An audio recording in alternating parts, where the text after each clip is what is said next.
Well, folks, Democrats still seem quite troubled as to what went wrong in the 2024 election. They keep offering various reasons why they lost the 2024 election.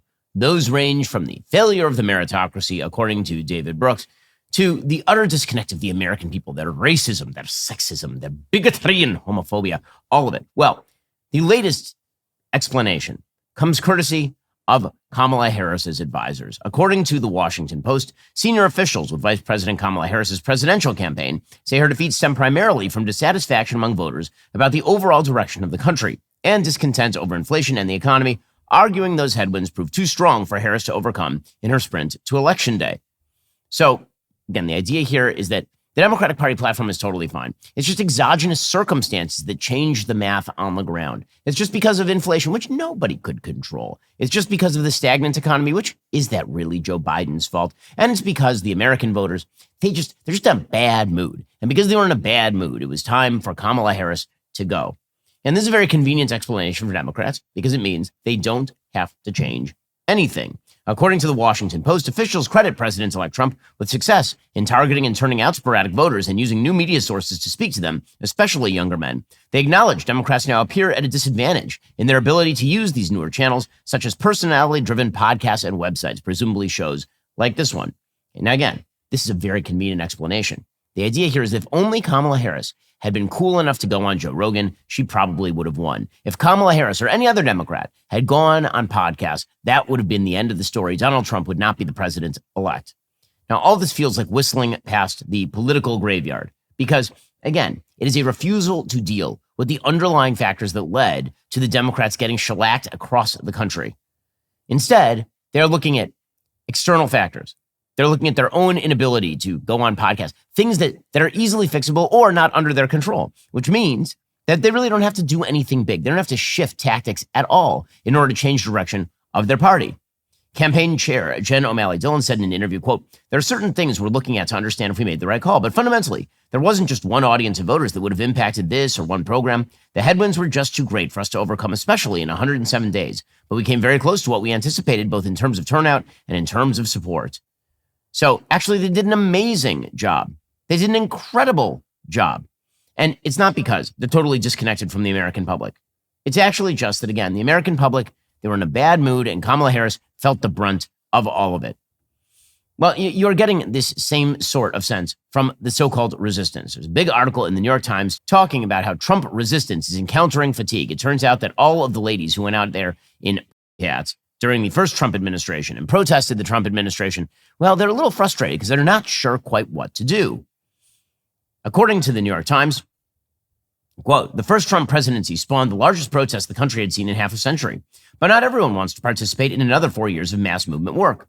When Women's March shared information about an upcoming rally on Instagram, one person responded, 'No, I'm tired. Y'all have fun, though.' Women's March later hid some of the pushback and limited who could respond to a handful of posts. On TikTok, plans for the march were met with memes of women saying, 'Get somebody else to do it.' This is an opportunity for a national brunch day for the 93%, said one user, referring to the 93% of black women who exit polls suggested had voted for Vice President Kamala Harris. Others questioned whether the previous protests had resulted in substantial concessions. So they're realizing that their protest movements have accomplished nothing. But the thing that they refuse to recognize is the reason why those protest movements are accomplishing nothing. According to the New York Times, the left's failure to shift policy has contrasted markedly with past mass movements that helped spur progressive legislative change.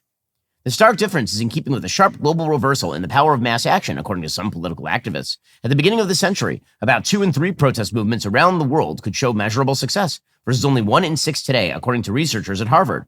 This is in part because governments are leaning toward authoritarianism and are less willing to respond to dissent, said Lisa Muller, professor at Macalester College in St. Paul, Minnesota. Or maybe it's because the stuff that they are protesting for sucks. Maybe it's that. Maybe it's when people are protesting in 1964 over the mistreatment of black Americans in the South. They were right. Maybe it's when there was great discontent over, for example, AIDS-related activism back in the 1980s. It's because there should have been more government resources poured into AIDS. Maybe it's because there was at least the patina of legitimacy to many of the causes that people were protesting back in the 60s, 70s, and 80s. And now, as it turns out, well, the causes they are backing are just bad. And this brings us to the controversy of the day. So Nancy Mace has now sponsored a resolution on the floor of the House that is going to be implemented that suggests that women should be able to use their bathrooms without men with penises in those same bathrooms. And again, this seems perfectly legitimate, in fact, relatively non-controversial in the regular world. And these transgender bathroom rules are perfectly obvious. There's nothing particularly shocking about them. A man should use the men's bathroom and a woman should use the woman's bathroom. According to News Nation, on Monday, Mace introduced a resolution requiring all individuals in the Capitol complex to use bathrooms matching their sex assigned at birth.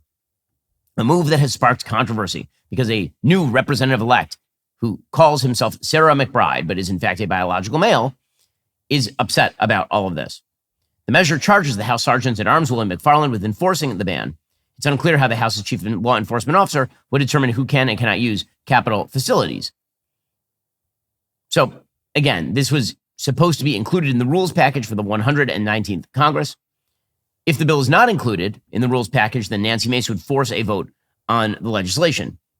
Well, this apparently, according to left, is very bad. How dare Nancy Mace? How dare she? So Nancy Mace was appearing on Scripps News, doing an interview on this. And the anchor kept insisting to Nancy Mace that she was barring a woman from using the bathrooms, which Nancy Mace responded, no. Here was Nancy Mace saying a true thing, but an offensive true thing. I just want to add that the Congresswoman-elect does identify as a woman. I will be. She's not a woman. It's a man. She was born a man. She's a man. She's biologically a male. That is science. You guys on the left and the mainstream media want to say, follow the science. Well, let's follow the science. Okay. He is a man. He can wear a dress. He can call himself, his pronouns can be she or her, but he doesn't belong in a women's restroom, period. Okay. This, again, most Americans agree with this. By polling data, not only do most Americans agree with this, an overwhelming percentage of Americans agree with this.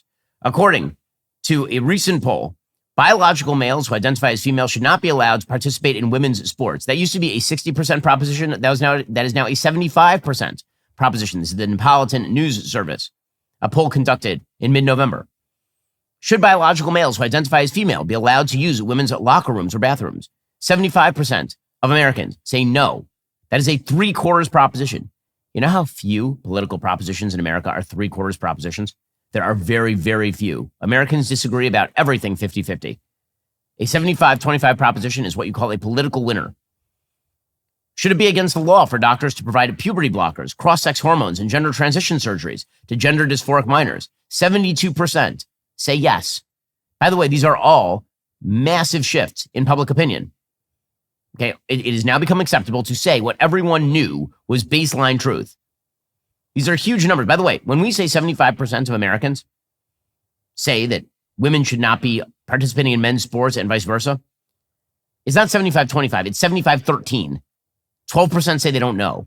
That is a 62-point gap in favor of the proposition that there should be sex-specific sports. Again, these are not controversial propositions, but the left can't let go of it. They can't let go of it. It's amazing. So, for example, Hakeem Jeffries is now calling Nancy Mace a bully. This follows hard on Dean Phillips, tweeting out at her, "What are you so afraid of?" And the answer that Nancy Mace gave was, "Well, I'm afraid of sexual assault since I've been sexually assaulted before." And it seems that a man in a women's bathroom who's taken pictures of himself, by the way, in women's bathrooms, bragging about using women's bathrooms, maybe that's not the kind of person you want in the bathroom with you.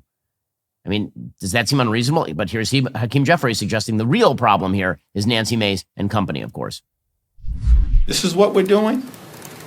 This is the lesson that you've drawn from the election in November. This is your priority, that you want to bully a member of Congress as opposed to welcoming her to join this body so that all of us can work together.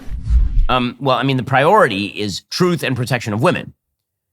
One of the most annoying things about Democratic policy on this particular proposition is that they do something totally abnormal and out of the boundaries of decent human behavior. And then when you notice it, they're like, why are you bringing this up? That's what's important to you? We've decided that boys can be girls and you're saying that's like an important thing? We're saying that boys can go in girls' bathrooms and you're objecting? What is wrong with you? Why would you do that? Well, for his part, Speaker Johnson has put out a statement saying, quote, all single-sex facilities in the Capitol and House office buildings, such as restrooms, changing rooms, and locker rooms, are reserved for individuals of that biological sex. It's also important to note each member office has its own private restroom. Unisex restrooms are available throughout the Capitol. Women deserve women's only spaces. Again, perfectly reasonable. There are alternative solutions.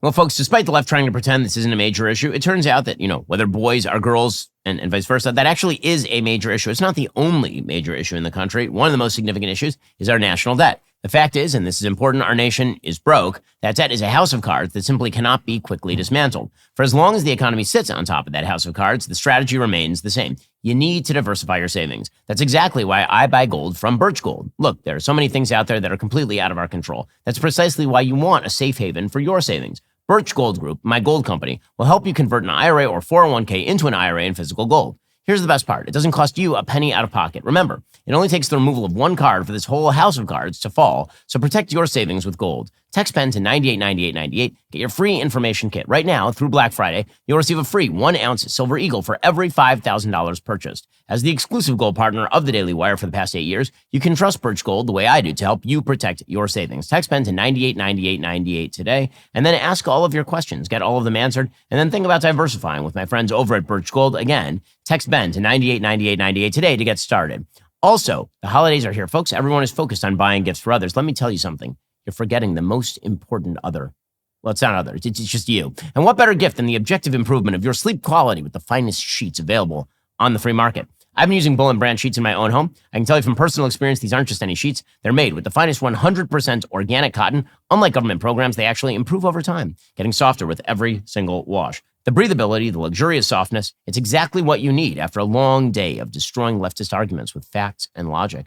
They are crafted by artisans who earn the pay and respect they deserve. That's what ethical manufacturing looks like, not some virtue signaling corporate initiative. Here's what's really great. They come wrapped in a beautiful holiday gift box, perfect for giving to yourself or any conservative in your life who appreciates quality craftsmanship. There are designs and colors for every bedroom style and mattress size. You can even try them with extended returns for the holiday season. So give yourself and your loved ones a better night's sleep with Bull & Branch. Right now is their best offer of the entire year. For 25% off plus free shipping on your first set of sheets, head on over to bullandbranch.com/Ben. That's Bull & Branch, BOLLAND, branch.com/Ben for 25% off. Limited time only. Exclusions apply. See site for details. John Fetterman, for his part, the senator from Pennsylvania, who, despite many of his heterodox positions with his party, is still a progressive. He tweeted out, "There's no job I'm afraid to lose that requires me to degrade anyone. If that's a defining issue for a voter, there will be a different candidate. We have a bathroom in my office that anyone is welcome to use, including Representative-elect Sarah McBride." Well, I'm glad that you want Sarah McBride to use your bathroom. That's your choice. Congratulations, Senator. Also, you don't get to decide whether women ought to have men in the bathroom. And here is Speaker Johnson being asked about enforcing the policy. Can you talk about the policy that you bathroom? Yeah, I'm not sure what more there is to say. Is it enforceable? Yeah, like all house policies, it's enforceable, but we have single-sex facilities for a reason, and women deserve women's only spaces, and we're not anti-anyone. We're pro-woman, and I think it's an important policy for us to continue. It's always been I guess an unwritten policy, but now it's in writing. So. Yeah, again, this is very baseline sort of stuff. So why does that matter? Because if you're looking for a reason Democrats lost, it is the cultural disconnect that the people on the coast and in the Democratic elite have with the rest of America. These are non-controversial propositions that are made controversial by the Democratic Party. That is what is happening here. And these are belief systems that are held so deeply within the Democratic elite that even the most elite people in the Democratic Party, people who face no discrimination in America, are now treating the election of Donald Trump and the restoration of some form of normality as a grave threat to them. So, for example, Ellen DeGeneres and wife Portia de Rossi have now moved to rural England, putting their Montecito estate on the market. They plan to never return to the United States, telling friends the election of Donald Trump was their primary motivation. Now, DeGeneres, of course, has been kicked out of show business after she was reported for toxic workplace behavior at the syndicated Ellen show in 2022. She'd already moved to a rural area in south central England, and she added that her Montecito mansion, roughly 90 minutes north of LA, has been pocket listed or will be listed soon. Now, is Ellen DeGeneres some sort of victim in American society? Is Portia de Rossi a victim in America? And the answer, of course, is no. But the threat of a Donald Trump presidency is so grave they had to run away. Why? Is it because they're going to be oppressed in the state of California? Is that the real issue? Or is the issue that when a level of cultural supremacy by the left declines, people on the left can't stand it. They can't handle it. And it's that cultural supremacy.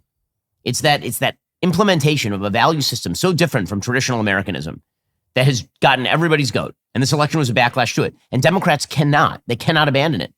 It's a massive problem for them because their entire party is now built around the idea that Americans are inherently racist, sexist, bigot, homophobes. And that they can keep saying that over and over and over and still win elections. And the only reason they would lose elections, as we said at the top of the show, is if the economy is bad or if people just have a general sense of malaise. But otherwise, people love this set of values. Here's the thing. People don't like this set of values. They find this set of values off-putting. They find this set of values ugly and wrong. And it's not just with regard to things like, can a man be a woman? It's with regard to racial questions in the United States. What most Americans want in the United States is to be treated as normal individuals without regard for race. And during this election cycle, I visited a wide variety of places in the United States. I went all the way up to the tip of northern Ohio with Senator Senator-elect Bernie Moreno. And I also went all the way down to the southern border with Senator Ted Cruz in the Rio Grande Valley. The area we visited in the Rio Grande Valley, 97% Hispanic, went red for the first time since, I believe, 1880. And the area of northern Ohio, totally white. And I gave the same speech in both places, and it was received the same way because it was all about American opportunity, being able to build a family, being able to go to church, being able to retain the property that you earn, and then build on that for generational wealth. Right? These are the things that Americans want. You know what they don't want? They don't want to be divided by race. They don't want to be treated as members of an oppressed or oppressive hierarchy. That is not something Americans are interested in, but the Democratic Party cannot let go of this. They cannot. The latest example of this, Representative Jasmine Crockett, who's a representative from Texas. Well, yesterday in the House, she went on a wild rant on the basis of race. And the Democratic Party is having a tough time separating off from this stuff because they've been doing identity politics for too long. Is because you can then misuse words like oppression. There has been no oppression for the white man in this country. You tell me which white men were dragged out of their homes. You tell me which one of them got dragged all the way across an ocean and told that you are going to go and work. We are going to steal your wives. We are going to rape your wives. That didn't happen. That is oppression. We didn't ask to be here. We're not the same migrants that y'all constantly come up against. We didn't run away from home. We were stolen. So yeah, we are going to sit here and be offended when you want to sit here and act like, and don't let it escape you that it is white men on this side of the aisle telling us, people of color on this side of the aisle, that y'all are the ones being oppressed, that y'all are the ones that are being harmed. Okay, this is so insane. It's patently insane. Okay, the sympathy apparently is for the position that if you are a member of a specific historically discriminated against race, you are inherently a victim in the United States forever, for like the rest of time. Now, of course, this only applies to particular racial groups. This, as we know, does not apply to Jews who have been historically victimized and are currently victimized at the highest rate in terms of hate crimes, according to the FBI. They don't count. It doesn't apply to Asian Americans who have been too wildly successful. Increasingly, it does not apply to Hispanic Americans who are moving toward the Republican Party. Okay, but the basic idea here is that there's an intersectional hierarchy, and no one who's white can complain about being victimized, even if they can point to an actual government policy that victimizes white people, like, for example, affirmative action, which does, in fact, victimize people who are not of particular races. That is what it is designed to do. Affirmative action is designed as a racial quota system. It's in a zero-sum game where merit is ignored in favor of race. That is, of course, going to victimize the person who is not counted as part of the beneficiary race. That is just the nature of the game. Okay, but in any case, that particular attitude, which is you are a victim because in 1619, your great-great-great-great-great-great-great-great-great-grandfather was shipped over from Africa, is patently crazy. Okay, it's nuts. Again, that is not ignoring American history. That is recognizing the reality of world history, in which, if you go back far enough, pretty much everyone's great-great-great-great-great-great-great-great-great-great-great-grandfather was victimized in some way or another. I mean, Jasmine Crockett is a beneficiary of this country. The utter ingratitude, the argument that she's using here is the same argument that you get from a kid when they've been caught with their hand in the cookie jar. And you say, well, why are you doing that? Why, like, don't do that. They say, well, I didn't ask to be born. I mean, you didn't ask to be born. What does that have to do with the price of tea in China. That has nothing to do with anything. No one asked to be born, as a matter of fact. We are all recipients of our family's history. We are all here through no choice of our own. That doesn't change the responsibility to be a decent human being. It does not change how we ought to argue about political issues, public policy issues. I mean, Jasmine Crockett went to an all-girls Catholic high school in St. Louis, went to Rhodes College, and got a Bachelor of Arts in Business Administration. And then she went on to attend the University of Houston Law School. And then she became a public defender for Bowie County. And then she became a congressperson. So does that sound like a highly victimized life to you? Does that sound like a person who was dragged over in chains? Again, if you believe that America has not progressed in any way, that America is still the same America, that you are just as victimized as, again, your ancestors, that does beg the question as to why you don't leave. If you are that victimized by the United States of America, not historically, because again, you go back in history and tons of people have been victimized. And of course, history has consequences. But that is not the argument that she is making. The argument she's making is that no one who is not of a particularly victimized race can ever claim victimization in today's day and age, like today, because centuries ago, something bad happened to my ancestors. That's a crazy argument. But that argument has truck on the left. You wonder why the backlash is here? This is why the backlash is here. And again, this is part of the elite left-wing establishment thinking. Another sort of tip of the iceberg example. According to Mark Oppenheimer, reporting for the Free Press, there's a person named W. Paul Coates. W. Paul Coates is the father of the truly awful, both in terms of quality and in terms of moral vision, author Ta-Nehisi Coates. Ta-Nehisi Coates is one of the worst thinkers in America. He's a trash bag of thought. He's awful. He has never written a worthwhile thing, ever.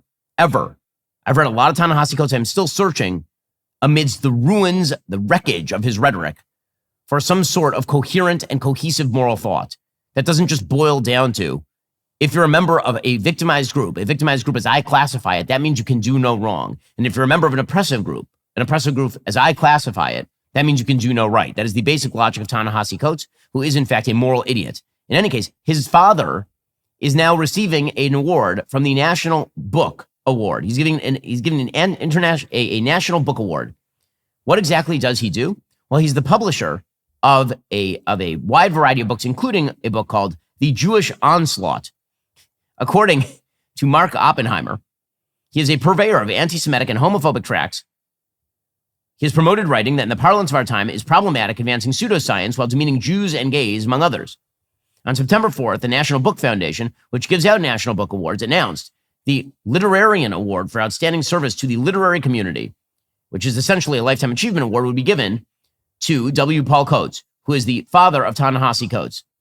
Listen, Ta-Nehisi Coates, as a moral matter, is a waste of space, and it turns out that his dad isn't much better. But you know what you can't afford? You can't afford to waste your time financially on paying rent when you could theoretically be moving into a new home or redoing your mortgage. As a potential home buyer, you've likely felt stuck in limbo these past few years between the pandemic, economic uncertainty, limited housing inventory, and fluctuating interest rates. The market has been challenging to navigate. Here's the good news. Conditions are improving. It's time to consider getting off the fence and building equity before the spring rush brings more competition and potentially higher prices. Now, you might think the holidays seem like a terrible time to buy a home, but consider this. When was the last time you heard about bidding wars in winter? This historically quieter season gives buyers more leverage to negotiate better deals with less competition. Here's how to get started. Visit churchillmortgage.com/Shapiro. I recently sat down with Mike Hardwick, president of Churchill Mortgage. What struck me most, he has genuine passion for helping families build generational wealth through homeownership. It's something that's actually important to him as a human being. His team doesn't just look at your credit score. They look at your entire financial picture to find a loan that truly fits your long-term goals. Churchill gives you serious advantages as a buyer, including a $10,000 seller guarantee that they pay for and programs that help you compete with cash offers. With rates trending down and market conditions improving, now could be your opportunity. Go to churchillmortgage.com/Shapiro. Tell your loan officer I sent you. You'll be in good hands. churchillmortgage.com/Shapiro. This is a paid advertisement. Home buyer edge and seller guaranteed are available for qualifying borrowers and select loan types only. Not available in all states or locations. NMLS ID 1591. NMLSconsumeraccess.org. Equal housing lender 1749 Mallory Lane, Brentwood, Tennessee 37027. Also, Christmas is coming. Let's be honest. The woke corporations are already planning ways to wreck it. Well, behold this. This right here, yes. Get ahead of the holiday chaos with Jeremy's Razors, where we're fighting the left and saving Christmas early. Lock in 25% off the highly rated Precision 5 razor and all shave, hair, and body essentials for shame-free stocking stuffers. It's perfect for dads, uncles, brothers, sons, any self-respecting dude who knows that he's a dude. Stop giving your money to woke corporations that hate you. Start checking off your list at jeremysrazors.com. David Steinberger, chair of the National Book Foundation's board, said in a press release, quote, W. Paul Coates has recovered and discovered countless essential works of Black literature, and readers everywhere have reaped the benefits of his passion and care for the written word. Now, at first glance, Coates is a surprising choice because from 1997 to 2005, he was a member of the National Book Foundation's board of directors. Typically, people don't give people on the board the award because, obviously, there's a conflict of interest. So, what exactly is his story? According to Ta-Nehisi Coates, his father would, quote, untuck his shirt and descend into the cellar after coming back home at night from his work to be with his collection of out-of-print texts, obscure lectures, and self-published monographs by writers like J.A. Rogers, Dr. Ben, and Drusilla Dungy Houston, great seers who returned to Africa, to Egypt to Africa, and recorded our history when all the world said we had none. Those texts, many taught by self-taught scholars, according to Oppenheimer, formed the core of what would later be called Afrocentric historiography. Coates believed the knowledge these writers imparted had been deliberately withheld from Black people.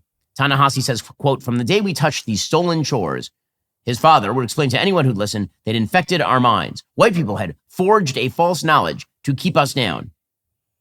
So, in 1978, Ta-Nehisi Coates' dad built what he called Black Classic Books, a publishing operation, and it included some better-known books like David Walker's Appeal and some books by respected figures like W.E.B. Du Bois and the historian Carter Woodson.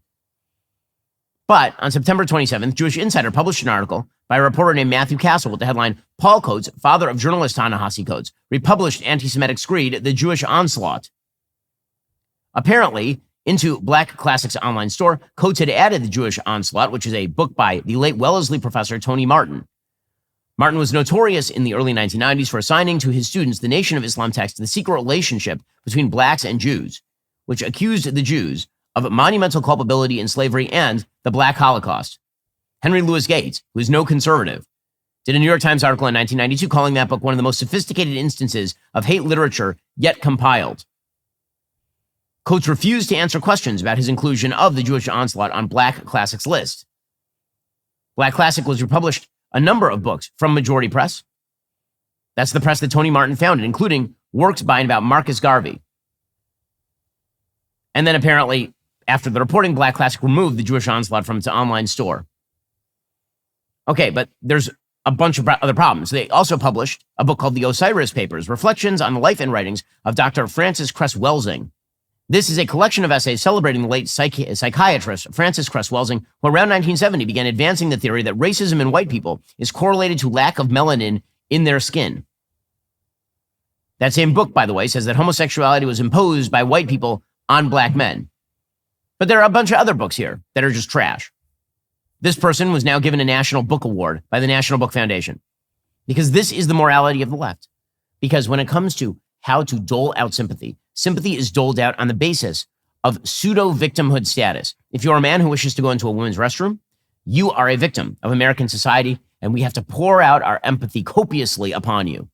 If you are a Black person in American society, regardless of whether you're a successful Black person like Jasmine Crockett, we have to pour our empathy upon you because centuries ago, your ancestors were enslaved. And because 60 years ago, segregation was still legal in the South, before you were born.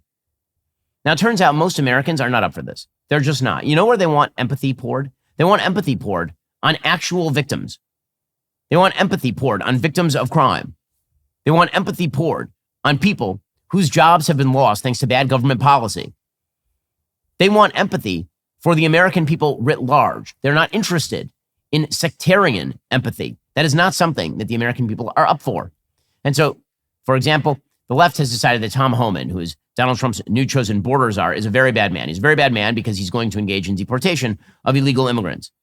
But the truth is, when you watch Tom Homan is more representative of Americans' feelings about where empathy should be placed than Ta-Nehisi Coates or his dad or Ellen DeGeneres or Sarah McBride or Hakeem Jeffries. Tom Homan was on Laura Ingram's show and he was talking about the conviction of the criminal who murdered Laken Riley, who you'll remember is the young woman who was brutally slain by an illegal immigrant. Here was Tom Homan. You know, Laura, a lot of people ask me why I get so emotional when I do Fox News and why I scream at members of Congress. Because I've seen so much tragedy. I've talked to hundreds of angels and moms and dads who buried their children because they're killed by illegal alien. This is the latest. You know, I've talked to little girls as young as 9 years old that were multiple times by members of cartel. When you look in her eyes and everything innocent and pure has been ripped from her soul, and her life will never be the same. I mean, it's just, I'm tired of it. And the government failed the Laken Riley family. Not only, if President Trump was president, he'd be sitting in Mexico in the Remain in Mexico program. And if he did get to New York and he was arrested for injury to a child in New York, I used to be able to arrest him because the priorities under Trump were if you're in the country illegally, you're a target. But because Secretary Mayorkas put the priorities so low, even the injury to the child didn't meet the standards, so ICE could even place a detainer on him. So this is purely, it could have been prevented. This young lady's dead. And I want every mayor, every governor of a sanctuary jurisdiction to listen to that tape, listen to this young girl fight for her life, fight for her breath, trying to survive, terrified. I want you to understand what she went through. Like the 9-year-old boy, the 5-year-old boy in the back of the tractor trailer that I held, I found him dead, that baked to death. I thought about what the last hour of his life was like. You need to listen to this tape. And for those governors and mayors who are saying they're going to stop Tom Homan, they're going to stop President Trump, shame on you. Your responsibility is protect your communities, and that's what we want to do, is protect your community. Again, this is basic common sense. That's where the empathy should be. It should be the victims of crime. That is perfectly obvious to most Americans. Internationally, empathy should be with America's allies, not with America's enemies. And yet Democrats seem to have a problem with this. The Senate voted on a measure led by the execrable, useless leech on the ass of society, Senator Bernie Sanders, and a bunch of other Democrats, that sought to block the sale of $20 billion in U.S.-made weapons to Israel. Okay, now, that had already been cleared by the Congress. It's a last-ditch effort, according to the Washington Post, to limit the carnage, suffering, and destruction. No, it isn't. It's a last-ditch effort to stop Israel from defeating its enemies. Its enemies, by the way, are State Department-designated terror groups like Hamas and Hezbollah. 19 Democrats favored blocking this aid to Israel, to embargo arms to Israel in the middle of a war, an existential war on its northern border and its southern border from two massive terrorist groups, both of which are funded by the Iranian terror regime. 19 senators out of 51, 37%, over a third of the Senate caucus for Democrats, voted in favor of a full-scale arms embargo on the state of Israel in the middle of a war. That includes things like blocking mortar rounds. We're talking like the most basic munitions available. Okay, there were some, again, there are some people like Tammy Baldwin who voted present. Okay, but those senators were Heinrich Hirono, Kane King, Markey, Merkley, Ossoff Sanders, Shat Smith, Warren Welch, Durbin Van Hollen, Shaheen Lujan, Warnock Murphy. Okay, both senators from Georgia. By the way, Georgia needs to vote these people out because Georgia is a red state. Okay, but what an insane proposition. And yet, those are the people for whom the Democratic Party has sympathy. You wonder why you lost and why you're going to continue to lose? The reason is because you're putting your empathy and your sympathy in all the wrong places. Why? As a reflection of your baseline system of values. And that baseline system of values is that success is a symptom of exploitation and oppression. Failure is a symptom of victimization and victimhood. Because you believe that, you put your sympathy in all the wrong places. You crack down on all the normies. That's the reason. It's not because of economic discontent alone. The Democrats' problems are not going to be fixed by a better economy under a Democratic administration. They're only going to be fixed when you stop associating with some of the worst ideas available in public life. In just 1 second, we'll show how this plays out in the media sphere. First, ladies and gents, our Daily Wire Plus Black Friday sale is starting right now. This is our best deal of the year. Get 50% off annual memberships today. No code needed. Just go to dailywire.com/subscribe and join the fight. With Daily Wire Plus, you'll get access to our uncensored daily shows with limited ads, plus breaking news coverage from the most trusted voices in conservative media. Get the facts, get the truth, get it all for 50% off. That's not all. Daily Wire Plus is home to the #1 documentary of the decade, Am I Racist? And our full library of premium entertainment that's reshaping culture. Save 50% right now. Go to dailywire.com/subscribe and join the fight today. Well, it is because of this Democratic vision of the world that they are so angry at MSNBC's Morning Joe for going and meeting with Donald Trump. Remember, if this were just a disagreement over the direction of the economy, if in fact Democrats and Republicans held the same baseline values, it were just a matter of how we reach the same endpoint. If that were the case, why would anybody be that angry at Morning Joe going and visiting Donald Trump? The answer is, of course, that is not what the members of MSNBC's viewer class believe. They believe that Donald Trump represents a lesser morality, in fact, the worst kind of morality. He represents something truly bad. And so if you make any provision for that, then you obviously have joined the side of evil. It's not that you have made a pragmatic political consideration to, actually report on the current administration. No, instead, you have crossed the line. You have placed your sympathy and empathy with the bad guys. This, of course, is the message of either Mark Cuban or Rosie O'Donnell. I can't tell the difference anymore. Here's Rosie O'Donnell ripping MSNBC's Morning Joe. So Mika and Joe went down to Mar-a-Lago to kiss the ring. It's the last time I ever watched Morning Joe. Period. End of statement. Unreal. Unreal. For months you were telling us he's the worst thing that could happen to this country and democracy. And then you go kiss his ring? Despicable. Despicable you. Both of you. Okay, well, what I really enjoy most about that clip, I'm not sure. There's so many things I enjoy about that. I love the tender piano music underneath her being bat loony. That really I like. Also, she's now reaching what we here at the Ben Shapiro Show like to call the Michael Moore singularity. The Michael Moore singularity is that as every Democrat ages, they all turn into Michael Moore, male and female. It's like an amazing thing. Rosie O'Donnell, Joe Scarborough, Rachel Maddow, Michael Moore, they're all the same person. They've all become the same. Mark Cuban, they're all the same. They look, I don't know if they all have one pair of glasses and they just trade them or what the deal is. But the Michael Moore singularity is a very real consequence of liberalism. It's the bizarre Democratic portrait of Dorian Gray. You just turn into Michael Moore as you age. In any case, MSNBC's Morning Joe is apparently absolutely bleeding its viewer. Apparently, they brought in 839,000 total viewers during the 6 a.m. hour of the program and 113,000 viewers in the 25 to 54 age demo on Monday. That same hour on Tuesday dropped to 680,000 total viewers with 76,000 in the demo. There are more people in your local broom closet than are watching Morning Joe on a national level at this point. Why? Well, because they committed the great sin. The great sin is to recognize that perhaps the morality of the left is not so superior to the morality of the right that you shouldn't have a conversation. That is precisely the thing they're angry about, which is why the left is constantly calling for censorship. So the latest episode of censorship comes courtesy of something called the Conscious Advertising Network. So the Conscious Advertising Network is another one of these ginned up organizations designed to promote censorship against conservative shows. According to their website, they are focused on breaking the economic link between advertising and harmful content. Quote, we combine our advertising and human rights expertise, well, it sounds like they have a lot of expertise, to help implement industry, platform, and policy interventions and embed human rights within relevant commercial and political decision-making globally. They have 180 plus members. They include Halion, Virgin Media O2, British Gas, and Innocent Drinks, network media agencies like Group M, Havas Media, and Omnicom Media Group, and leading civil society groups like the UN Office of High Commissioner for Human Rights. So they're a trash bag.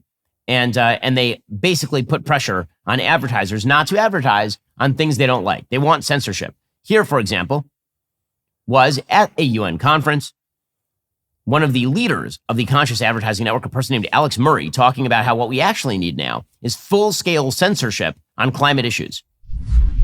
The climate information ecosystem has been compromised by the relentless onslaught of disinformation campaigns orchestrated and amplified by powerful actors. The impacts of this is that it's obstructed climate action, it's deepened division, it's reduced trust, and it's obstructed progress on climate action. And big tech, legacy media, influential PR firms, and the advertising industry all have played a role within this and often have prioritized profit over truth. So he believes that he is the sole arbiter of truth, and that means that he is going to put pressure to censor any sort of information that runs counter to the climate alarmism that his group, the Conscious Advertising Network, is pushing. In fact, he says we need regulation of First Amendment speech, what we would call First Amendment speech in the United States. And the United Nations is the most Orwellian institution And I pray to God that when the Trump administration gets in, they completely defund it. They should defund it. They should build a Trump hotel.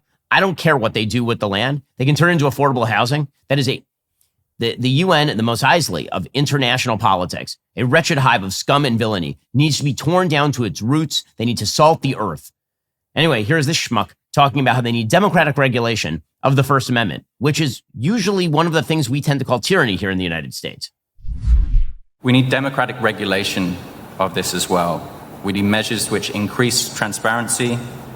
We need to promote responsible moderation within platform design, and we need to support media literacy as well. Okay, I don't trust you. I don't trust you because I think that you're a liar. And I think that you are willing to say whatever you have to do in order to advance your agenda and to shut down whoever you have to shut down in order to advance that agenda.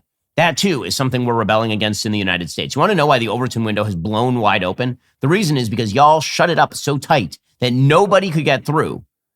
No one, unless they agreed with Hillary Clinton, could get through that Overton window. Well, now the Overton window no longer exists. And that is a far hell of a sight better than what you had established before.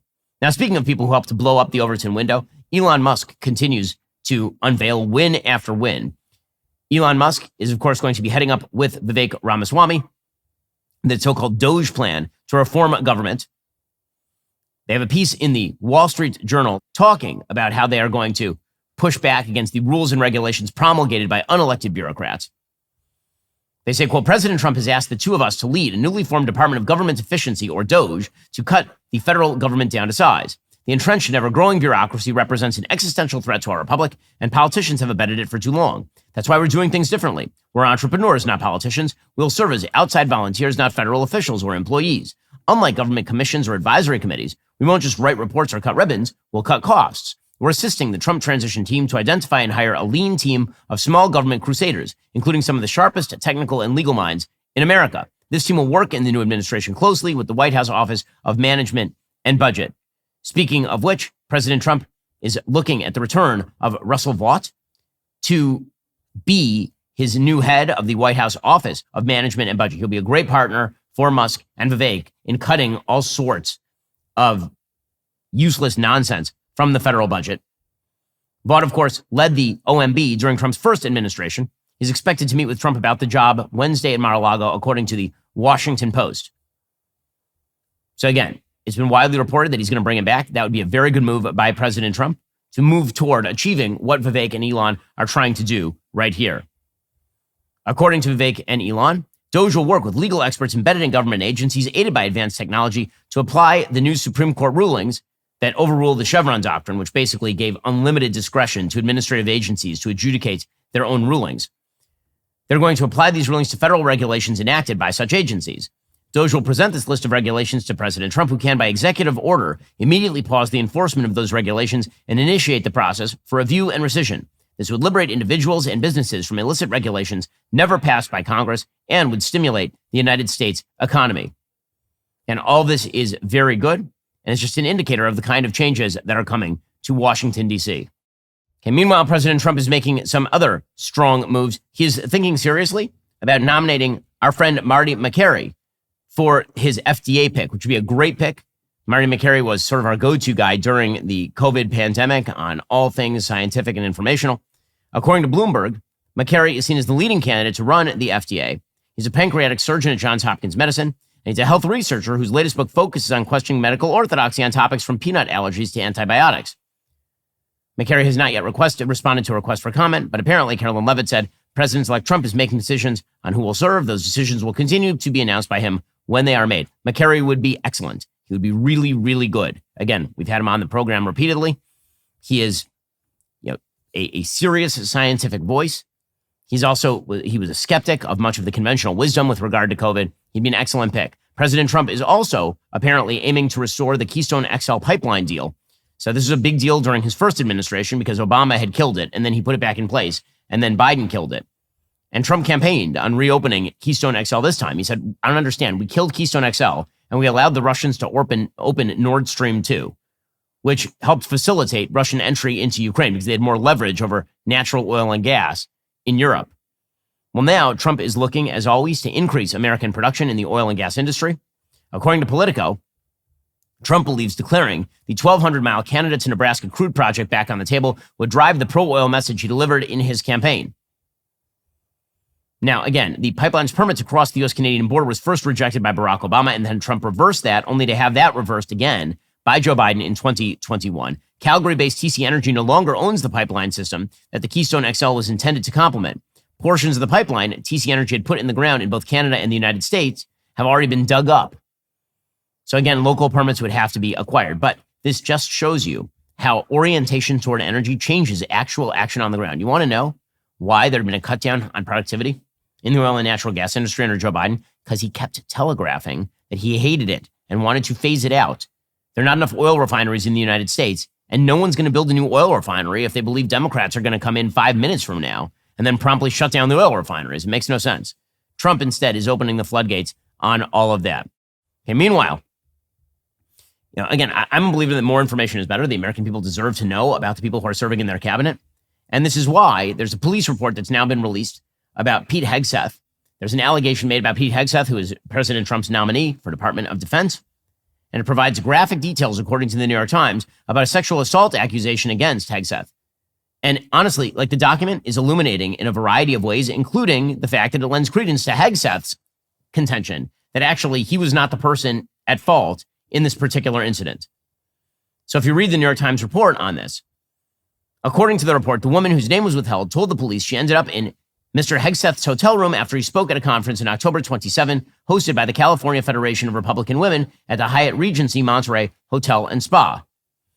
So the woman, referred to throughout the report as Jane Doe, suggests that Hegseth took her phone and blocked the hotel room door and sexually assaulted her, but she said her memory was hazy and that she had drunk far more alcohol than usual throughout the day. Hegseth told the police he repeatedly sought the woman's consent for sex and told her they could stop if it was a problem. Video footage at the hotel earlier that evening showed them at one point leaving a hotel bar with their arms locked together. Hegseth apparently was drunk, and he says that he believed the woman led him to his room. The woman's allegations have complicated the nomination process, but again, her story is, shall we say, questionable enough that the prosecution decided again not to prosecute in this particular case.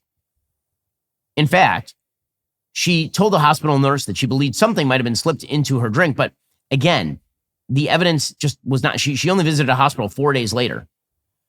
So there are a lot of open questions about this particular police report, which presumably is why the police did not end up pressing charges in that particular case.